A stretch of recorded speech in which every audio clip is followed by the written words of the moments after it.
남을 위해서 희생하고 내가 손해를 보더라도 그렇게 행동할 수 있는 것, 그것이 능력이라고 하는 것입니다.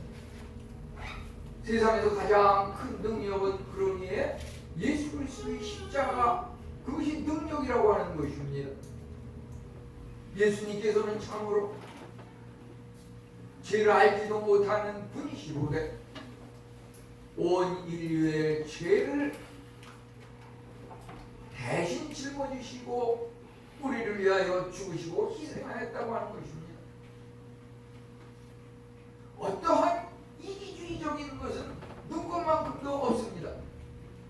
그게 능력입니다. 남을 위해서 희생하는 것, 나는 손해가 되더라도, 아니 예수님은 자기가 죽기까지 하는 그런 세상적으로 생각하면 어리석고 어처구니가 없는 일이지만 그 십자가 희생을 즐거움으로 감당하는 매 순간의 삶이, 그렇게 살아가는 사람이 능력 있는 사람이라고 하는 것입니다. 그렇지 아니하고 내 실속 차리고 조금 나한테 손해가 나고 불편한 거는 슬슬 피하고, 이것은 엄밀한 의미에서 무능입니다. 능력이 없는 것입니다. 남을 위해서 희생하지 못하고 나만을 위해서 살아가는 것, 그게 무능이고 능력이 없는 것입니다. 결과적으로 당장 눈에는 보이지 않지만 세월이 지나면 그 결과가 나타납니다. 그래서 주님께서 열매로 알리라. 찬송과 관련해서 이렇게 또 그런 것을 한번 생각해 봤는데요. 오늘 말씀은 응답을 받는 기도라는 제목으로 이렇게 은혜를 나누려고 하는데요. 우리가 읽은 본문에 보면은 바리새인과 세리 두 사람이 등장하고 있는데, 이들은 교회를 향해서 들어오고 있는데 그 교회에 들어온 목적은 둘 다 똑같습니다. 기도를 하기 위해서 들어왔습니다.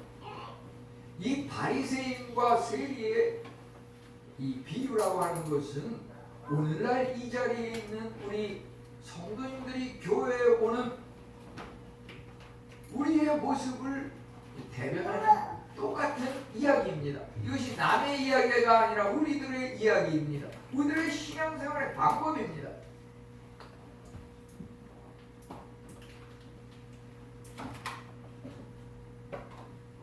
어떤 말씀을 이번 주에는 나눌까? 보통 한 월요일이나 화요일쯤에 이렇게 읽으면서 고민을 하게 되는데요. 이 말씀을 택하면서 아무 생각이 없이 이렇게 했는데 나중에 보니까 마침 이 본문을, 똑같은 본문을 가지고 종교개혁주일에 그 말씀으로 택해가지고 하는 그런 교회 목사님이 계시더라고요. 제가 무심코 택했지만 하나님께서 종교개혁주일 2022년 10월 30일 요 날짜에 적절한 말씀을 저에게 성령님을 통해서 인도하셨구나, 그런 생각이 들었습니다. 그래서 이 말씀에 담긴 그러한 의미를 우리가 한번 생각하면서 정말 우리에게 잘못된 부분이 있으면 개혁하고 우리의 삶의 방식을 바꿔야겠다는 이런 생각이 드는 것입니다. 우리가 교회에 예배를 드리러 오면서 주일, 새벽, 수요, 금요 예배마다 조금 그 특성이 다르지만은 특별히 주일 예배를 대부분의 많은 교회에서 대예배라고 해서 예배 앞에다 대자를 큰 대자를 붙이더라고요. 근데 저는 여기 목회에 와가지고 제가 물론 주일 오전 예배를 주로 담임 목사라는 그 직분 때문에 감당을 하지만 저는 예배에 무슨 큰 예배가 있고 적은 예배가 있고 그렇게 생각하지는 않습니다. 그래서 절대 저는 대배라는 말을 쓴 일이 없습니다. 그냥 오전 예배고 오후 예배고 이렇습니다. 그 다음에 주로 무슨 영상을 올린다든지 주보에다가 말씀 요약을 하면 담임 목사님의 그 설교를 거기다가 요약을 하고 한 개를 올리면 그 설교를 또 올리고 이렇습니다. 저는 그것도 굉장히 조금 평가할 수는 없지만 제가 평신도 생활을 하고 안수 집사를 하고 주일학교 교사를 하고 이런 신앙생활을 하면서 교회 문제점 중에서 너무 담임 목사 위주로 뭐가 잘못 돌아가는 것은 아닌가 혹시 그런 생각이 들은 적이 있습니다. 그래서 제가 저뿐만 아니라 안 목사님이라든지 박 목사님 똑같은 목사님으로 기름 부음을 받고서 하나님의 사역을 감당함에 있어서 그분들의 설교 말씀 본문 제목도 똑같이 성도님들에게 소개하고 이렇게 해야 그래서 이 일면 표지에다가 말이죠. 그 목사님의 그 설교 본문 이거를 이렇게 그렇게 매주 이렇게 여기다가 이렇게 올려놓는 것입니다. 이 의미는 물론 여러 가지가 있을 수 있지만 제 생각은 왜 이렇게 하느냐? 주일 오전 예배 제가 하는 설교도 중요하거니와 우리 금요일에 하는 박 목사님의 그 설교 말씀도 똑같은 중요성이 있기 때문에 여기다가 똑같이 올리는 겁니다. 아직 주보에 대한민국의 수많은 교회 중에서 이렇게 하는 교회가 있는지 저는 모르겠어요. 그냥 제가 신앙생활하면서 느낀 대로 어디를 모방한 거 아니고 그냥 이렇게 싣고 그렇게 배우고 있습니다.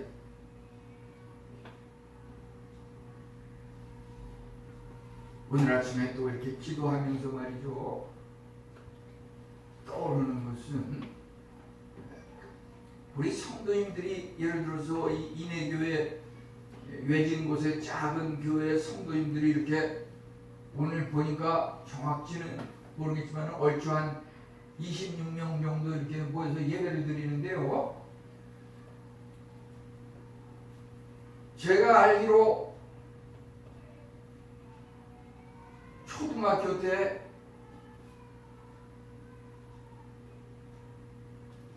한동안 다니던 그 서대문의 그 순복음교회가 지금은 이제 여의도로 이사를 해서 여의도 순복음교회라 그래. 그게 한때는 막 55만 명이다 성도가. 정확히 왜 그렇게 통계가 말이죠. 어디 각 지역의 성전까지 다 포함한 숫자인지 잘 모르겠는데요. 그럼 코로나 때문에 요새 많이 성도가 줄었다고 치면은 얼추 그 교회가 성도가 예를 들면 한 26만 명 정도 될 것이다. 세계에서 제일 많이 모이는 가장 큰 교회니까요. 그러면 제가 목회하는 이 인해교회가 도대체 여의도 순복음교회 26만 명이 모인다는 그 교회하고 경쟁력이 있을 것인가? 우리 교회는 전혀 힘을 발휘할 수 없는 그런 하나님으로부터 버려진 교회인가? 그걸 이렇게 생각하면서 말이죠. 우리 성도님들 한 분 한 분, 저는 목사로서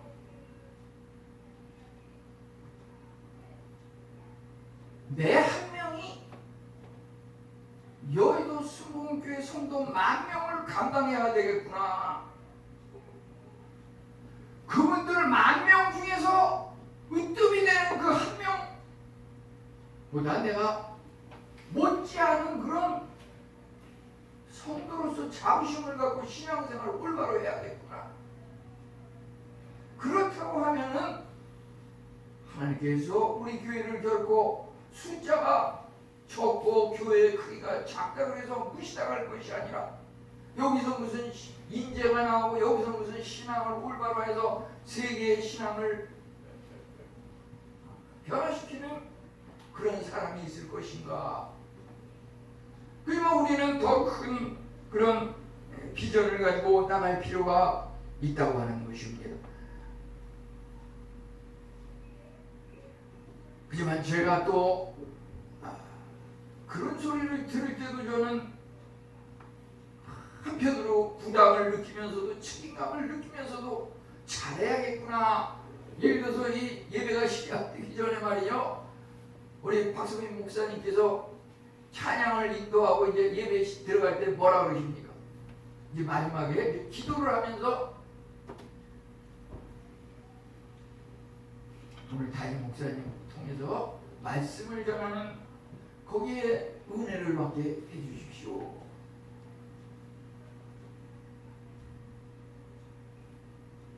우리 예수님께서 이 땅에 오셔가지고 하신 세 가지 일 중에서 우리 복음서를 보면서 계속 반복돼서 나오는 것은 말씀을 전파하고 가르치고 병을 고치는 그러한 일들을 교회 안에서 또는 교회 밖에서 이렇게 행하셨는데요.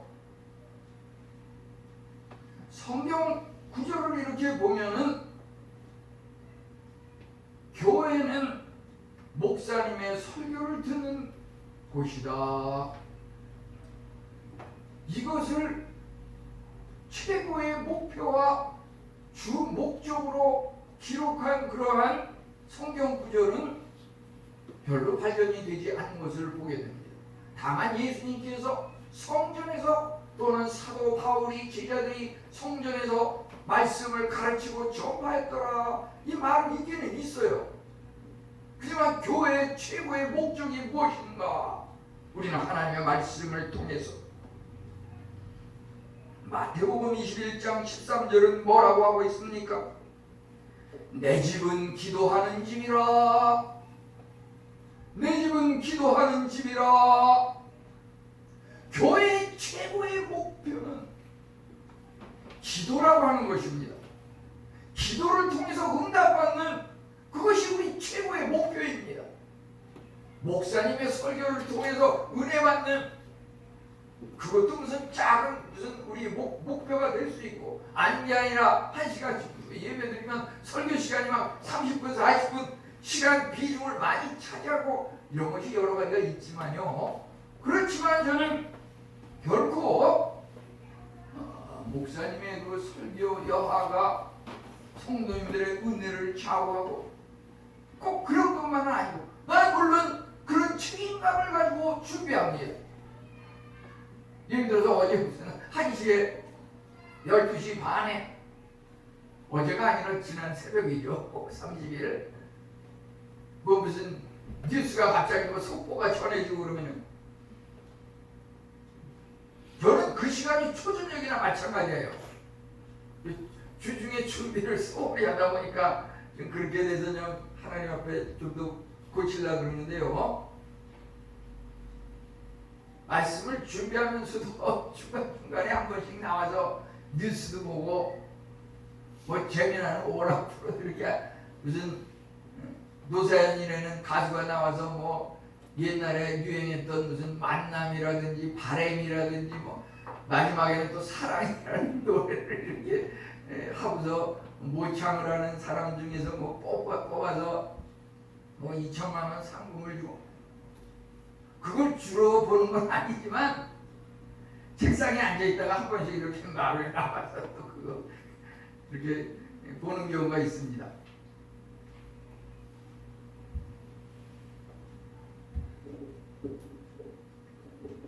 우리는 하나님께서 내 집은 기도하는 곳이라. 그래서 우리 신앙생활하면서 말이죠,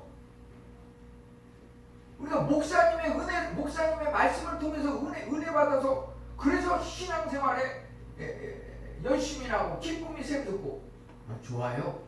그렇지만 거기에는 그 목사님 이름, 목사님 개인의 영광만 찬양하게 되는 그런 착각에 빠지는 잘못된 신앙생활을 할 수가 있는 것입니다.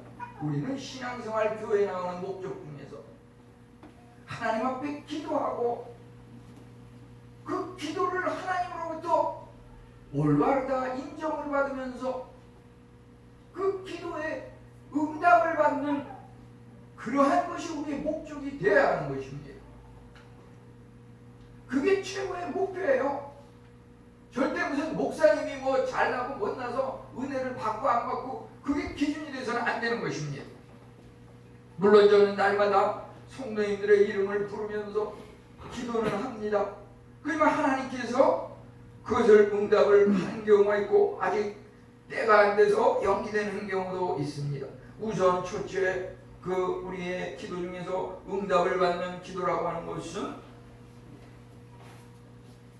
여기서 회개의 기도, 긍휼을 구하는 기도, 겸손의 기도 이렇게 세 가지로 나눠봤는데요.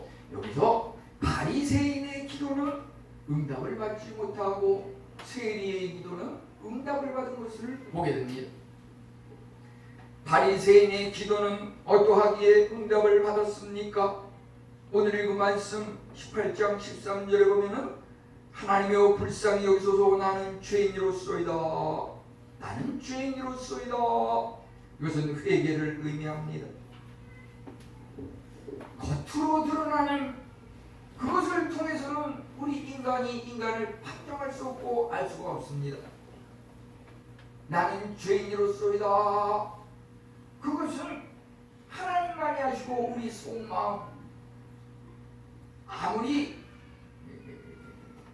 무슨 법이 발달하고 아무리 법에 능통하다 하더라도 그 사람이 정말 죄를 범했는지 안 범했는지는 1년이 가도 2년이 가도 어떤 사람은 10년, 20년 감옥 생활하고 나와서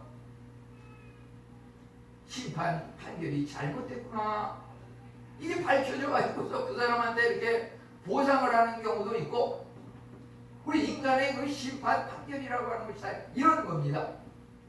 그래서 문제는 하나님과 나만이 하시는 그런 부분이 있습니다. 그 마음 속에 그것을 하나님 앞에 내놓고 용서해달라고 기도하는 그것이 필요하다고 하는 것입니다. 죄라고 하는 것, 하나님과 우리 사이를 갈라놓고 하나님과의 소통과 연결을 막아버린다고 하는 것입니다. 예수 그리스도의 십자가가 다리 역할을 해서 우리가 도저히 죄로 인해서 얼굴을 들 수 없고 하나님과 교통할 수 없지만 예수 그리스도의 십자가 은혜로 말미암아 우리가 하나님과 소통하고 연결돼서 하나님 앞에 아뢰일 수 있는 그러한 놀라운 특권을 갖게 되었습니다. 참으로 여기서 이제 14절 마지막에 보면은 의롭다 힘을 받고 그 이 집으로 내려갔다. 이 세리는 의롭다함을 받고 집으로 돌아갔습니다. 반면에 바리새인은 자기 딴에는 신앙생활을 열심히 하고 누가 봐도 저 사람은 참 독실한 크리스찬이야 라는 말을 여기저기서 들을 만큼 여러 가지 11조 생활도 잘하고 기도도 열심히 하고 토색불이 가늠한 자와 같지 않고 저 세리와 같지 않고 나는 하나님 앞에 훌륭한 신앙인 생활을 잘한 이런 사람입니다. 근데 기도라고 하는 것은 내가 잘한 것을 하나님 앞에 아뢰는 것이 아니라 하나님 앞에 내가 잘못한 것을 아뢰고 용서를 비는 것이 기도라고 하는 것입니다. 우리가 하나님을 알면 알수록 하나님을 높이고 하나님의 위대하심을 깨달으면 깨달을수록 우리는 더 낮아지는 것입니다.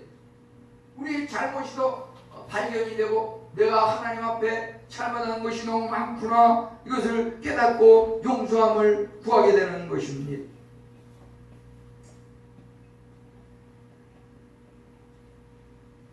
잠언 28장 13절과 요한일서 1장 9절을 보면은 죄를 자복하고 버리는 자는 불쌍히 여김을 받느니라.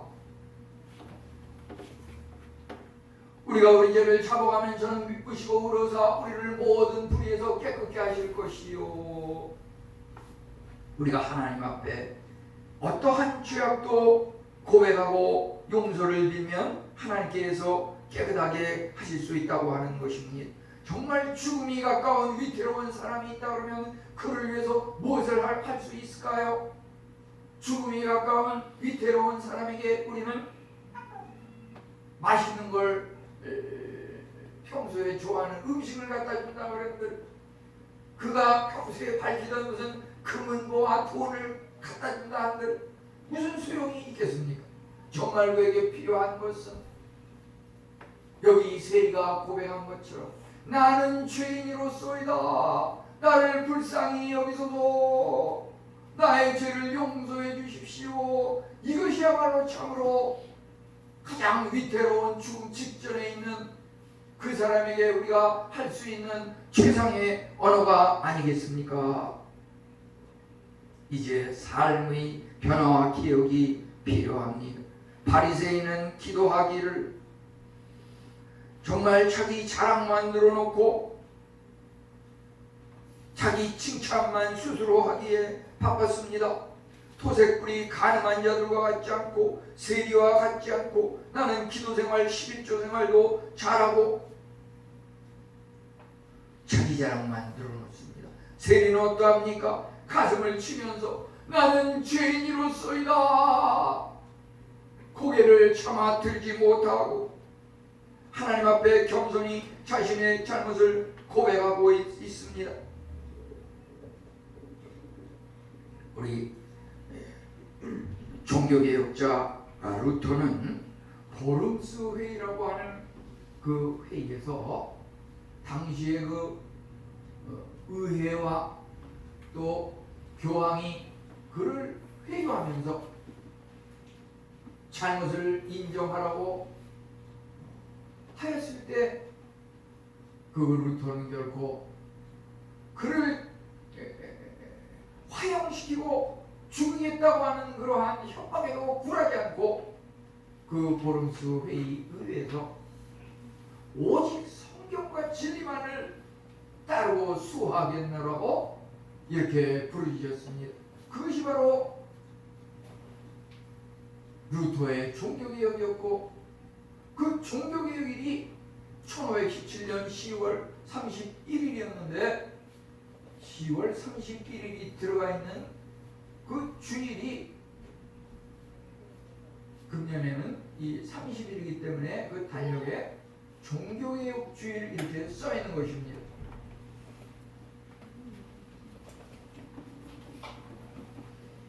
우리는 로마서 5장 20절에 죄가 더한 곳에 은혜가 더욱 넘쳤나니 1517년 종교개혁 루터의 그 종교개혁이야말로 중세시대에 수백 년을 세상을 지배했던 로마 교황을 중심으로 한 잘못된 그러한 신앙에 도전하는 종지부를 찢는 그러한 개혁이었습니다. 죄가 더한 것에 은혜가 더하더라. 루터의 그 종교개혁이 있었던 그날과 똑같은 날 무슨 일이 있었습니까?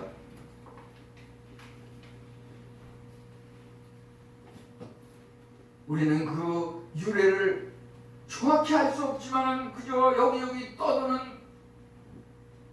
그러한 것들을 살펴보면 종교개혁이 있었던 10월 31일과 똑같은 날에 할로윈데이라 그래가지고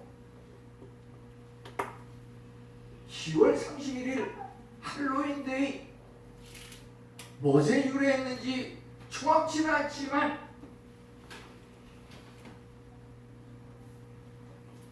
귀신과 마귀 그들로부터 침범해오는 그것을 갖다가 막기 위한 그러기 위해서 무슨 분장을 무슨 마귀 귀신 분장을 하고서 그것을 대항하기 위해서 하는 이것이 말하자면 요즘에 와가지고서 상업주의 그 상술에 빠져가지고서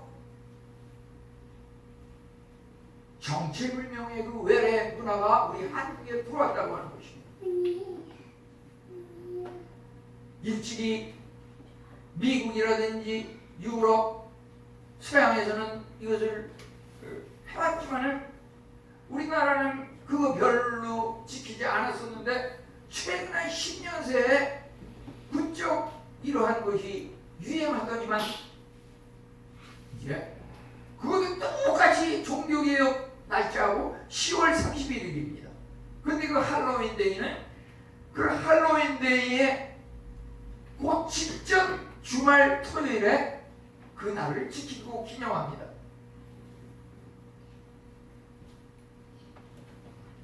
그래서 지난 밤새 무려 한 10만 명 정도의 사람이 그냥 그 이태원에 모여가지고서 할로윈 데이 축제를 즐긴다고 술을 퍼마시고 가물을 즐기고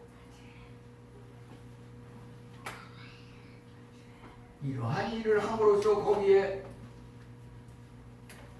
참으로 세계에서 가장 선교사를 많이 파송하고 기독교 복음도 많이 전파하고 하나님의 은혜를 가장 많이 받은 나라라고 하는 우리 대한민국에서 정말 두고두고 잊을 수 없는 아주 수치스러운 그러한 날로 이제 지난밤이 기억이 될 것입니다. 다행히 감사한 것은 이제 그 토요일에 그러한 일이 있었지만 하나님께서 우리 신자들을 긍휼히 여기셔서 바로 그 다음 날 우리의 잘못을 회개하는 종교개혁 종교개혁 주일로서 우리가 오늘을 지키게 한 것, 이것 또한 하나님의 은혜가 아니겠습니까? 우리 불신자에 대한 심판은 멸망으로 이끌리지만 이제 신자에 대한 하나님의 백성에 대한 그 은혜는 하나님께서 생명으로 이끄신다고 하는 것입니다.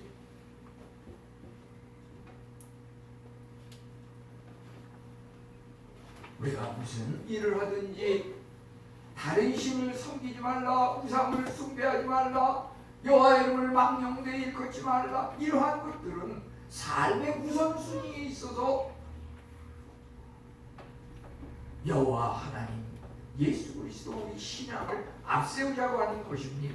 예를 들어서 교회에서 어떤 행사가 있다든지 이러한 일이 있을 때 만사를 제쳐놓고 일순위로다가 그것을 참석하고, 결국 예배라고 하는 것은 하나님을 경배하고 하나님을 높이는 행위입니다. 그것에 참여하지 않고 세상과 짝했을 때 그 결과가 어떻게 되는지 우리는 내다보고 행동을 해야 할 것입니다. 참으로 불쌍히 여기소서. 세리는 멀리 서서 감히 눈을 들어 하늘을 쳐다보지도 못하고 가슴을 치면서 나는 죄인이로소이다, 불쌍히 여기소서. 이렇게 말할 때 주님께서 그를 용서하신 것을 보게 됩니다. 긍휼이 무엇입니까? 그 보는 사람으로 하여금 극도의 비참한 상태로 모여서 동정심을 발휘하게 하는 것입니다. 마태복음 14장 26절로 31절에 보면 예수님의 수제자 베드로가 멀리 보니까 예수님께서 바다 위를 걸어오고 있습니다. 풍랑이 일고 파도가 거셉니다. 베드로는 이제 예수님이 바다 위를 걸어오는 것을 보고서 나도 바다 위를 한번 걸어와야겠다라고 하였지만은 조금 몇 걸음 가다가 물속에 빠지게 됩니다. 예수님께서 다가오십니다. 베드로는 예수님에게 주여 나를 구원하소서, 내 발이 물속에 빠져서 죽게 되었나이다, 나를 구원하소서. 예수님께서 다가오셔서 뭐라 그랬습니까? 믿음이 적은 자요, 왜 의심하느냐. 베드로가 참으로 믿음이 없으므로 의심함으로 바다에 빠지게 되었습니다. 죽음의 그러한 상황에 이르렀을 때 우리가 믿음을 지키면 살아날 수가 있는데, 그 예수님의 우리가 믿는 예수의 그 말뜻 자체가 무엇인지 우리는 기본적으로 알아야 할 것입니다. 모든 백성을 죄에서 구원할 자라고 하는 뜻이 예수님의 뜻입니다. 그 말의 뜻이 모든 사람을 구원할 자, 죄에서 구원할 자. 우리 베드로가 그 풍랑을 만나 바닷속에 빠지는 그 절대절명의 위기 속에서 믿음이 있으면 예수님처럼 바다 위를 걸었을 텐데 믿음이 없이 의심을 함으로 빠지는 위태로운 상황이 처했다고 하는 것입니다. 그때 베드로는 예수님을 향해 주여 나를 구원하소서. 우리 이것과 그 세리가 오늘 여기 하나님 앞에 나와서 기도하면서 외치는 그 소리는 비슷한 상황이라고 하는 것입니다. 세리는 예수님 앞에서 주여 나는 죄인이로소이다. 불쌍히 여기소서. 그 죄인임을 깨닫는다고 하는 것은 죄의 삭은 사망이요 죽음에 이를 수밖에 없기 때문에 그것을 하나님 앞에 절대절명의 죽음 앞에서 구원을 애타게 고백하는 것입니다. 우리 요즘 그 신조 중에서 영끌이라고 하는 그 말을 보게 되면 영끌은 영혼을 끌어모아서 은행에서 대출받고 돈을 빌려가지고 부동산을 사고 이러한 것을 우리가 영끌이라고 하는데요.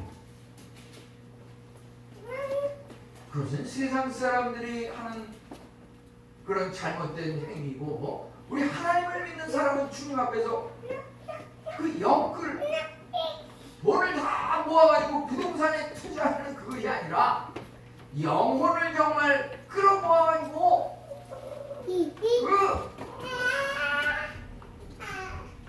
내 생명의 가장 깊숙한 곳에 있는 그 영혼을 끌어모아가지고 하나님 앞에 우리의 잘못을 고백하는 그러한 시간이 있어야겠다고 하는 것입니다. 그것이 하나님 앞에 영혼을 끌어모아 회개하는 그것이 우리로 하여금 응답받을 수 있는 비결이라고 하는 것입니다. 하나님께서 우리의 죄를 용서하실 때 그냥 무조건 용서하는 것은 아닙니다. 아무리 불쌍히 여기고 자비와 사랑과 인자가 긍휼이 동성하신 하나님이지만 우리가 하나님 앞에 보여질 때 긍휼히 여기시는 마음이 있어야 되는 것입니다. 하나님도 뭔가 만족함이 있어야 됩니다. 수지가 맞아야 수지타산이 맞아야 됩니다. 하나님께서 요구하시는 것이 있습니다. 그 죄를 용서해 줄 만한 거기에 상응하는 그러한 것을 받았을 때 하나님께서 만족하고 기뻐하시면서 그것을 용서하신다고 하는 것입니다. 하나님께서 만족하시는 죄를 용서할 만한 그것이 무엇입니까? 그것은 바로 예수 그리스도라고 하는 예수 그리스도. 하나님의 만족은 예수 그리스도입니다. 예수 그리스도의 피가 하나님이 만족하시는 죄를 용서하는 그에 상응하는 요구하시는 요청이라고 하는 것입니다. 예수님께서 우리를 대신해서 십자가에 못 박혀 돌아가셨다고 하는 것이야말로 우리 죄를 대신해서 십자가에 못 박혀 돌아가셨기 때문에 그것을 믿는 사람은 그 죄를 용서받고 정결케 되므로 하나님으로부터 의롭다 칭함을 받고 이제 여기 세리와 같이 집을 내려가는 그러한 일을 영광을 받게 되는 것입니다. 참으로 십자가의 죽음은 하나님과 인간 사이의 평화를 이루고 그것이 하나님께서 우리 인간을 불쌍히 여기시는 자비라고 하는 것입니다.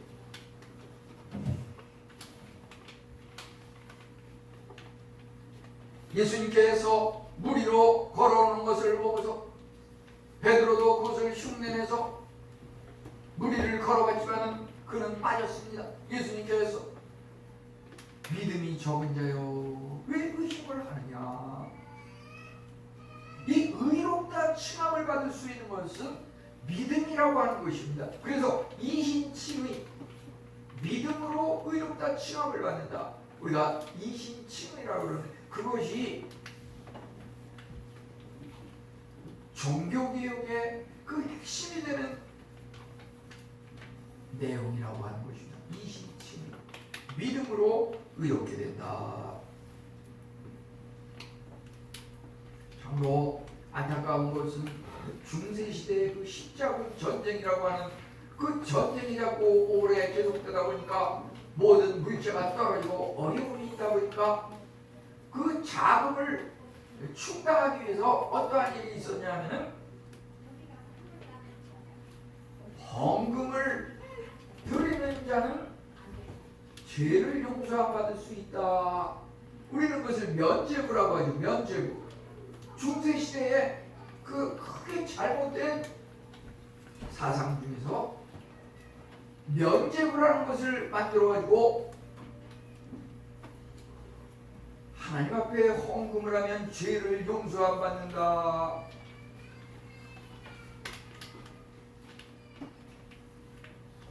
이것이 굉장히 잘못된 그 중세시대의 기독교 역사에 있어서 잘못된 오점인데,